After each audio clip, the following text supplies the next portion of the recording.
Matthew, chapter 16. The demand for a sign. Now when the Pharisees and Sadducees came to test Jesus, they asked him to show them a sign from heaven. He said, "When evening comes you say, it will be fair weather, because the sky is red. And in the morning, it will be stormy today, because the sky is red and darkening.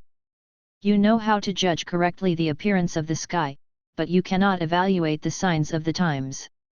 A wicked and adulterous generation asks for a sign, but no sign will be given to it except the sign of Jonah." Then he left them and went away. The yeast of the Pharisees and Sadducees.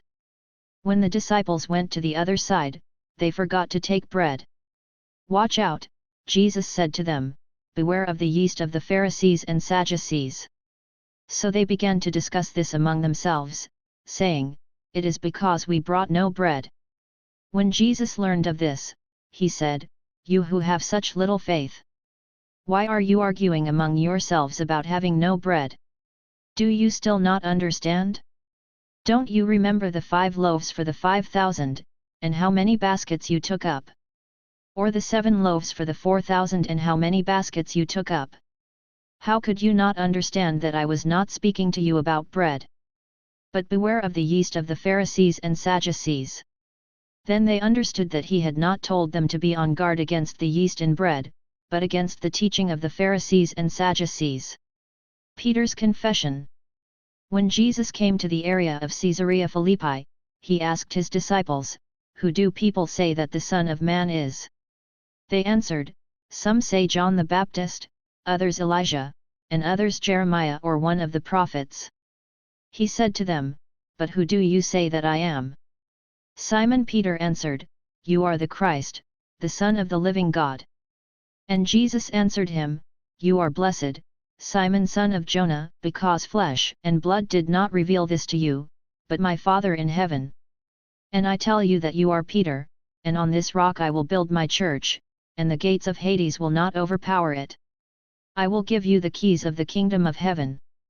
Whatever you bind on earth will have been bound in heaven, and whatever you release on earth will have been released in heaven."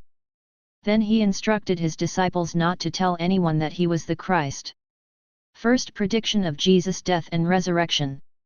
From that time on Jesus began to show his disciples that he must go to Jerusalem and suffer many things at the hands of the elders, chief priests, and experts in the law, and be killed, and on the 3rd day be raised. So Peter took him aside and began to rebuke him, "God forbid, Lord!